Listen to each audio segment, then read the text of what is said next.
Hey everyone, welcome to Guide on How to Block Calls on Facebook Messenger. Let's dive right in.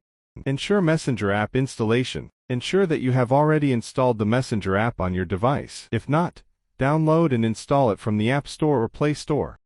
Blocking calls on Facebook Messenger. Open the Facebook Messenger app on your phone or tablet. Select Contact, locate the person from whom you want to block calls, and open their chat history. View Profile. In the chat section, you'll see their profile picture and name at the top of the screen. Tap on it. Additional info. This action reveals more information about the contact, such as their name, profile picture, and any mutual friends you might have.